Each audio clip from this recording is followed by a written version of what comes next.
Betsy was handpicked by her teacher because she needed so much help in English and in writing. She was so far behind, they were really afraid that she wasn't going to make it to the 5th grade. So I talked to her. She was so shy. And I said, is there something you'd rather do than talk today? And she said, yes, I would like to read. So we read. I've known Miss Jeannie for 1.5 years, and she's very nice. She loves scary stuff like me. We talk about writing books, we read books together, we tell each other spooky stories, just to have that one-on-one. We have a good time. One of the things that I really love best about Jeannie is that she cares about her kids on an individual basis, and then she uses her ability as a journalist, because that's what her study was, to elicit the children's writing abilities. We take the pressure off the teachers in a lot of different ways, because if they have a student that really needs extra help and they have 30 kids in their class, they just don't have the time. So being a foster grandparent, I can take that child and maybe give the child some confidence that he or she normally wouldn't have or didn't have.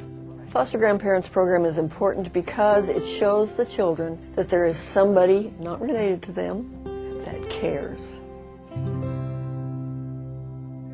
Destiny, when she first came from 2nd to 3rd, she wouldn't talk. I really had to pull it out of her, you know. She still is a little shy young lady. It's a wonderful experience. Having Mr. Nelson in my classroom has been such a bonus. Even statistics just showed us, like 40% of kids have dropout rate right now. It's getting bad. If we don't put our hands on them, we're going to lose them when they hit the middle school. We definitely are. It's invaluable. You can't put a price tag to what they have done.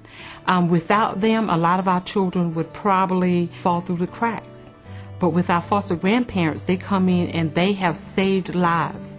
They have changed lives for some of our children. For a lot of children that don't have male figures in their lives, Mr. Nelson helps close that gap. And he shows them that he really cares about their well-being. If you show any interest with these children, your heart will just melt with them. That's it. Morgan, he's supposed to be a problem child, but he is not. His father was in a wreck, and so was he. He hadn't talked to anybody, you know, but he talked to me. As he got to know me, and I got to know him, he opened more and more. Julia Gonzalez is a joy to work with. She's great with our bilingual kids. You can imagine having to come to school and learn science, social studies, math, and English, and all the same things in Spanish. It's very challenging. I love children. I love to be around children. It's just something that I wanted to do. And I just said to myself, just go for it. Foster grandparents come from all walks of life. We have foster grandparents who work with children in the foster care system, children who have been neglected and are at risk for juvenile offense, and children with special needs. You don't have to be trained as a teacher or a nurse. You just need to want to make a difference in a child's life.